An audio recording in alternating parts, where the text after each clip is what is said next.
Hello there, my RPG lovers, and welcome to another video. Games Farm is an indie developer studio from Slovakia. While the name of this studio probably doesn't ring a bell, you might have stumbled upon some of their games in the past. Is that your attempt to make yourself sound useful? They've been making games for almost 20 years, as far as I'm aware. Although the info about this studio is very scarce, there is hardly anything you can find about them on the internet. They used to be called 3D People before, but they renamed the company to Games Farm. Games Farm has a pretty big repertoire of games, or so they claim, but they only have a handful of titles which have been fully developed within their studio. 4 games to be more precise, and all of them are ARPGs, which I coincidentally covered in a couple of different videos on my channel in the past. This is very confusing! So I thought it would be fun to make a compilation video about this not so well known RPG developer, which has been making very ambitious titles ever since the early 2000s. Hope you enjoy! Number 1. Kult Heretic Kingdoms.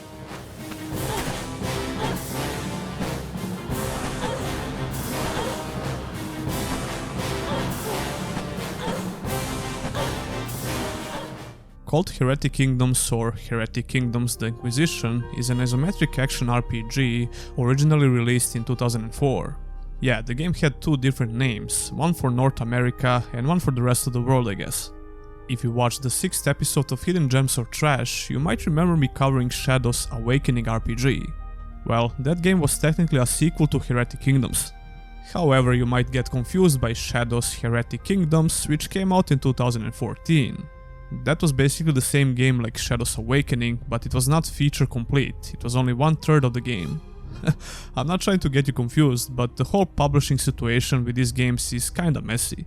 All you need to know is that Shadows Awakening was the full-blown sequel to Heretic Kingdoms, and a very underrated isometric action RPG with some unique features. You can find some of those unique features in Kult Heretic Kingdoms as well. Ever since I played Shadows Awakening, I really wanted to go back and see where it all started. I'm kinda glad I did, but to tell you the truth, this game didn't age all that well, and I'm not talking about the visuals.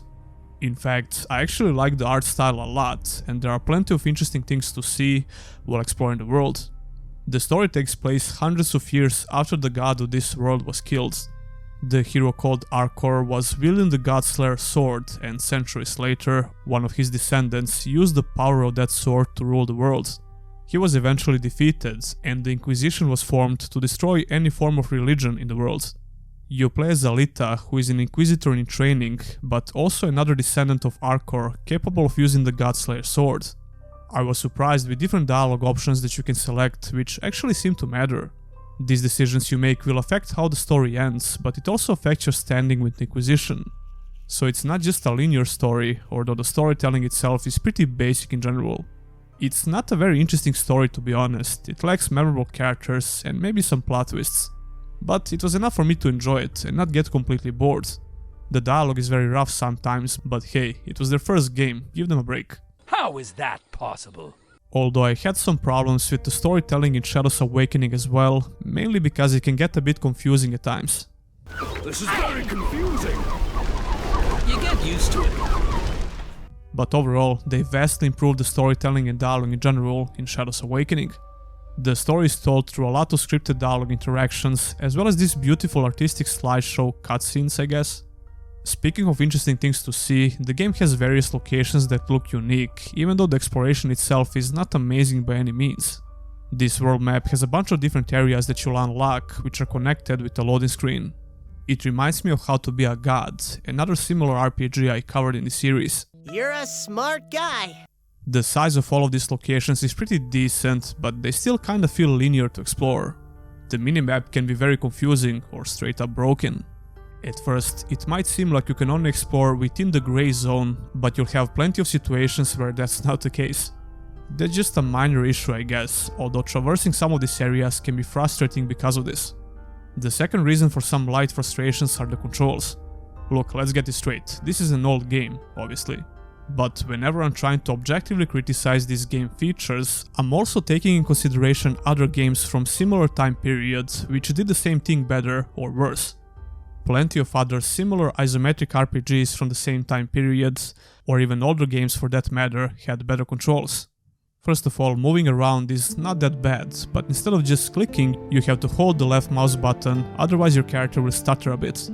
Clicking on the enemy for attacks also feels very clumsy and stiff, with almost no proper feedback at all, it's weightless.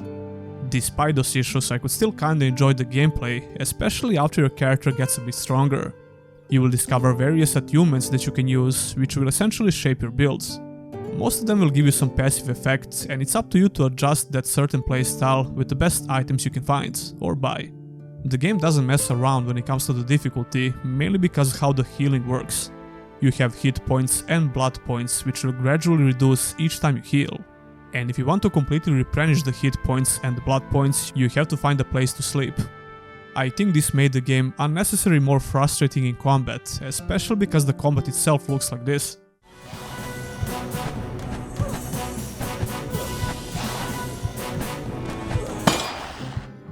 I obviously played as a melee character, and I know you can cast some spells, but the variety of builds seem very poor in general, especially because of the lack of unique abilities and spells. Enemies can either miss you a lot or two-shot you sometimes, but this also depends on your builds. Although it's pretty fun to put your character together with different attunements and gear, but the combat is just functional, it's not very fun to be honest. I recently did a video where I covered Larian RPGs, and I got to play Divine Divinity, which came out before Heretic Kingdoms. I also had some problems with the controls in that game, but it felt way better than this. You can also find some other examples of a better isometric combat from that time period, so don't think I'm just shitting on this game because it's old or something. Even so, I'm going to bet we're going to see that one guy in the comments who is butthurt because I even dare to criticize an old RPG that he likes. Yeah, fuck you too, dude. Anyway, I almost forgot to mention the most unique feature of the game, Dream World. With the press of a button, you're able to enter this second dimension where you can fight some unique monsters, solve some puzzles and quests, collect essence points for attunements, and so on. But Shadows Awakening also introduced a party-based system where you get to switch between 5 different characters of your choice. Anyway, the Dream World feels more like a gimmick, and the enemies you fight in that dimension lack the variety. It's a cool concept, but it's definitely underdeveloped in this game. Fortunately, the enemy variety in general is not that bad at all, but you always fight them in the same boring way, so it doesn't even matter a lot. It's a slapping contest if you're a melee character. I played the game on hard, and I regret that decision because it only makes the combat worse and longer. There is no way to change the difficulty, so be warned. Overall, I would actually recommend trying this game out if you can tolerate the clunky controls. If that's the case, you'll find a real hidden RPG gem to play when you're bored. There are plenty of worse ways to spend $5, let's just leave it at that.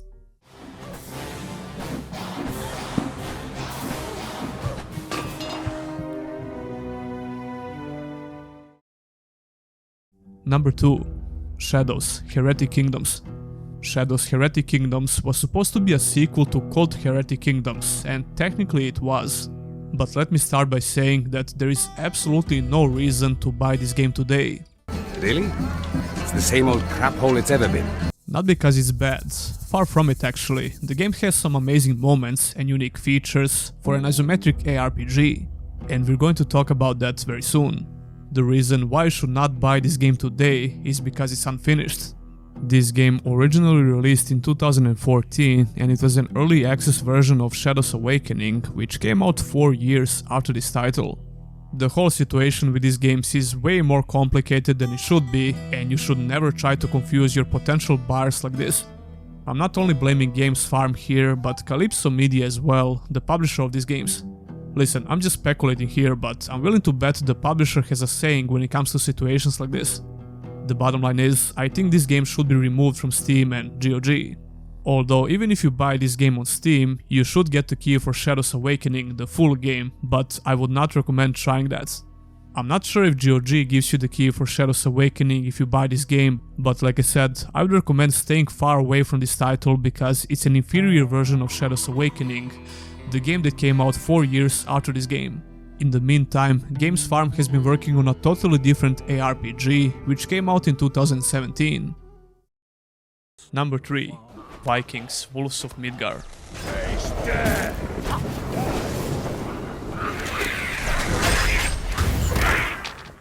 Vikings Wolves of Midgard is a Diablo-like action RPG from 2017. I remember being kinda excited before this game came out because I love isometric action RPGs. And then I saw some very negative reviews from, well, everyone, and I just decided to skip it. In the meantime, I totally forgot that this game even exists, and I'm sure you did as well, which makes it a perfect fit for one of these videos. Is that your attempt to make yourself sound useful? Before I started playing it for the first time ever, I thought I'm going to like it a lot more than I actually did. It turns out I was wrong. Very wrong.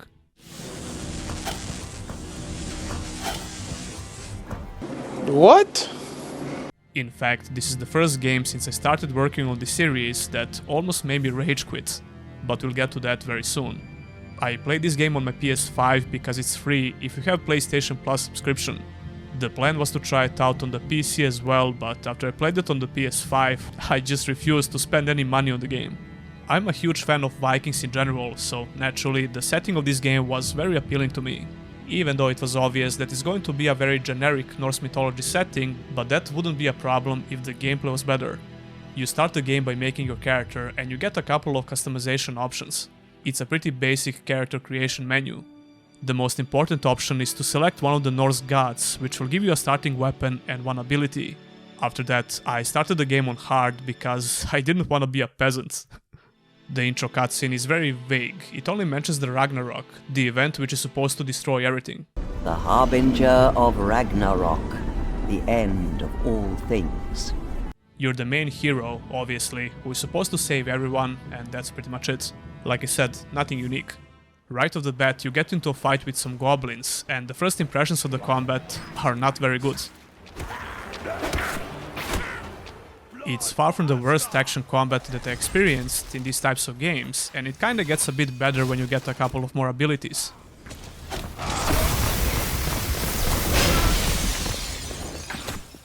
However, the fundamentals of this action combat system have a couple of issues. Controlling your character feels okay, but all of your attacks have a very noticeable input lag. That's one of the reasons why the combat feels very stiff.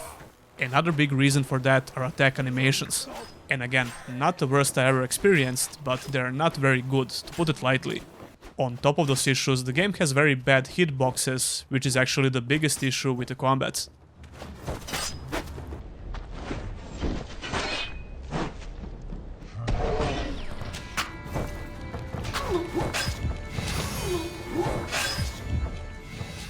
You have a dodge button that you have to use very often in fights, and it feels really clumsy. And I'm pretty sure the game doesn't have any iframes, which makes dodging attacks a lot more difficult. This enemy type was the main reason why I quit the game for a couple of days, and I forced myself to play it a bit more before I include it in this video. I usually finish the game even when it's really bad, but I just couldn't drag myself to the end in this particular case. This stupid NPC can block almost everything when you're facing them directly, so you have to attack them from the back, which is easier said than done. The peak of my rage was the boss fight, where the game puts two of these enemies before the actual boss fights. Fighting the boss is a lot easier than fighting these two regular enemies, which should tell you a lot about the gameplay. All shall fall before my might. I actually like the idea of using more skill-based moves in Diablo-like RPGs, but it has to be executed a lot better than this. When you have all of those issues on top of each other, you get a very unsatisfying action gameplay. If somehow you can ignore that, you might be able to have a little fun with this game. Fine, I get the hint. In that case, I would recommend going for a full range build and ignoring the melee combat altogether. The leveling up system is a bit weird. You have to sacrifice the blood you collect if you want to increase some of your stats. But you get skill points when you level up, which you can invest in passive and active abilities. The abilities you can get are pretty decent. All of these abilities are locked behind a certain weapon type, which actually limits the gameplay quite a bit. The loot is obviously RNG, and you absolutely need to find better weapons because it's a huge difference in fights, especially against bosses. The maps are quite open, and some of them have a survival mechanic that you have to worry about. You can freeze to death if you don't get to the next bonfire in time. This is supposed to make the exploration more fun, I guess, but it only makes it more annoying if you ask me. It's a shame because Vikings Wolves of Midgard could have been a very solid Diablo-like action RPG. which is coincidentally the same thing I said about another isometric Viking RPG that I covered in the previous video. I really wouldn't recommend buying this game today unless you can get it for free with PSN subscription.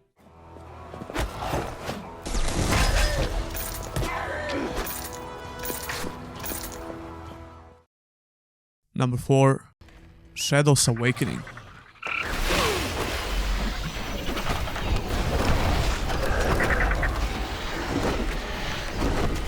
Pain gives me strength.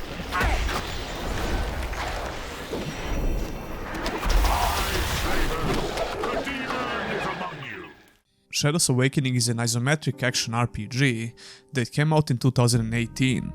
After playing this game for a while, I can say without a doubt that it's one of the most underrated isometric action RPGs that I ever played. I never heard about this game before until people suggested it in my previous videos.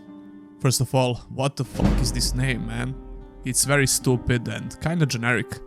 Putting that aside, Shadows Awakening has some very unique features which really caught me by surprise. This is actually a party-based action RPG. Well, kinda. You usually get to control one character in Diablo-like action RPGs, but Shadows Awakening allows you to have up to 4 characters in your party. As you progress through the game, you unlock more characters and you can choose how to build your party. Some of these characters will be locked on your playthrough, so if you want to experience everything, you'll need to do multiple playthroughs. However, you don't get to control all of the characters at once. You can instantly switch between them and use their unique abilities or even combine them. I mean, this is nothing revolutionary, a bunch of JRPGs and recent gacha games also have similar party mechanics. But still, I believe this is the first isometric action RPG that I played with this feature. Unfortunately, Shadows Awakening doesn't leave very good first impressions, which might be the reason why this game flew under the radar. It takes a while until you get a full party of characters, and the core gameplay mechanics are pretty underwhelming. But let's talk about the story first. Jaska, your soul now resides within this demon. It will try to control you, but it is also bound to your will in ways I do not yet understand. The story was surprisingly interesting, although a little bit all over the place. It can be very confusing, and even the characters don't know what the fuck is going on. This is very confusing. You get used to it. The game starts with a mysterious person who summons you from the Shadow Realms. And by you, I mean the demon called Devourer. The hooded man tells you that you have common enemies and that you need to possess one of 3 long-dead heroes. This is where you get to choose your main character, and I first started with the warrior, but when I got the feel of the action combat, I quickly changed my mind. I really didn't like the melee combat in the beginning, so I switched to the range character. I started a new game and I selected the ranger class, which feels a bit better in the beginning. Anyway, this choice is important from the story perspective because each of these 3 heroes have a unique storyline. I found the story interesting overall and a lot better than I expected, especially for a Diablo-like RPG. Although some of the chapters will focus on different party members you picked up along the way, and the game just expects you to keep on with the story. It all happens very fast, which can be pretty confusing. On the bright side, there is a ton of optional dialogue that you can select, which can help you understand what's going on, but still, that's not an excuse. I just think the story could have been presented a bit better, which would make it a lot more enjoyable. The writing ranges from okay to pretty stupid sometimes. The voice acting is inconsistent, it starts out pretty good, but a lot of characters have very mediocre and sometimes bad voice acting. By the way, Troy Baker is one of the main voice actors, and to be honest, I don't think he did an amazing job with this character. Most of the time he sounds like he's delivering his lines through text-to-speech. Wherever Mara can be found, the cauldron will be also. But she is too powerful. While she possesses the Crucible of Souls, there is no hope of recovering it, I'm afraid. You are not his quarry today. He will not risk pursuing you if it might mean losing me. Head for Temuria, if there's a way to destroy the Crucible of Souls. The whole story has a more comedic vibe, and it doesn't take itself too seriously, which certainly made the story more enjoyable for me. Now let's talk about the gameplay. Like I said, the gameplay doesn't leave good first impressions. This is another game on the list that has slight input lag, which obviously makes the gameplay less responsive. On top of that, the gameplay itself leaves a lot to be desired. It feels very clunky and floaty, especially for a Diablo-like action RPG. Controlling my character never felt smooth like in some other similar games. I mean, it's not awful and you can certainly find a lot worse examples out there, but that doesn't make the game any better. This also depends on which character you play with, because some of them feel better than others. Controlling the demon feels way more responsive because he's a lot faster. But you'll feel the same clunkiness, if that's even a word, when you start using his abilities. Speaking about the demon form, this is one of those unique features. When you switch to the demon, everything around you changes. The environment, the enemies, and puzzle solving is also affected. When you get stuck, it's usually because you'll have to do something in demon form. And like I said, you get to fight different enemy types, although for the most time they feel exactly the same, just with a different skin. You will even see enemies that your normal characters can see, but they remain frozen in time until you switch back. And what I found really cool is that you can use some of your abilities in this form, which will affect all enemies, even the frozen ones. For example, I can quickly switch to the demon and use the freeze spell, and if I switch back to my regular character, the enemy will remain frozen. That's not the only case with the demon. For example, if some of your characters have certain buffs, you can use that spell and it will be active on whatever character you switch. That's definitely one of the coolest features of this game. You can only use 3 spells at once with one character, which felt really underwhelming in the beginning. But when you get a full party of 4, you basically have 12 spells at your disposal. It all depends on how you switch your characters and how well you use your energy resource. It takes a while to get used to, but once you get the hang of it, the gameplay becomes a lot better, compared to the beginning at least. Unfortunately, it takes a while for that to get in motion. I can see why a lot of people would quit the game before they get the full party, which is essentially where the game actually begins. That being said, I think the demon form gets very old very fast. It was very cool in the beginning, but later in the game I almost completely ignored it until I absolutely need to use it. The combat is a bit faster with the demon, but it doesn't feel that good and some enemies are kinda annoying. A lot of bosses in the game take the advantage of the demon form, meaning that you usually have to break some barrier in the demon form until you get to damage the boss with other characters. I don't have anything bad to say about that. I like when games try to use their unique features as much as possible. Speaking of bosses, they are okay. I only hated a couple of them, like when you have to completely avoid the boss and run in circles like an idiot. The party of 4 characters make the game really flexible in boss fights and the gameplay in general, although sometimes you won't get to control all of them. And that's one of the biggest weak points of the game, because having 4 switchable characters at once is the major thing which makes the gameplay solid, despite all the issues I mentioned about the gameplay before. I made a horrible decision in the beginning by selecting the old school mode, which essentially turns off the quest marks. That's how I usually prefer my RPGs, but if the game is not designed around that philosophy, it only makes the experience a lot worse. The quests have pathetic descriptions of what you need to do, and you can run in circles a lot just because you didn't notice that you can use a lever or something. Don't ask me how I know. This could have been easily avoided if the game had the button to highlight all the interactable objects. You know, like almost every single Diablo-like RPG ever. Putting that aside, I did like the map design. The maps are not huge by any means, but they are not linear either. Combined with the nice visual style of the game and the unique Shadow Realm with the demon, Shadow's Awakening is still a pretty game to look at. Overall, I would recommend trying out this game today. It has enough unique features that you might like if you enjoy playing isometric action RPGs. Just don't expect to have an amazing character progression like in some other Diablo-like RPGs. The itemization is decent, you'll get a bunch of different loot for all characters, but it never felt that important to the game. You'll get to unlock a decent amount of different abilities for all characters, and you have some passive abilities as well. All of that is presented with a very nice UI design. I played this game on hard and it felt pretty balanced. There is a decent amount of challenge, even though some of that challenge comes from the clunky controls and mediocre action in general. The demon is among you, and I shall feast upon your soul.